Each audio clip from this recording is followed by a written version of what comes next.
Hello po, good morning. Yan po ang today's video. Magluto po ako ng beef stick.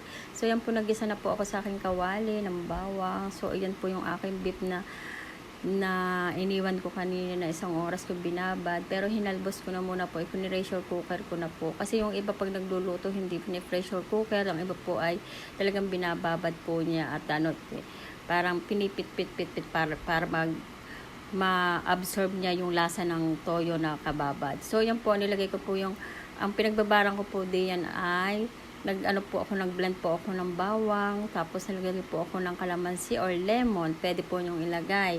Tapos nilagay po ng bawang sibuyas, at saka po, naglagay din po ako dyan ng paminta. So, yan po, naghiwa rin po ako ng kulay pulang sibuyas dahil wala nga po ako mabiling puti. So, yan na lang po ang inilagay ko sa aking beef stick. So, yan po.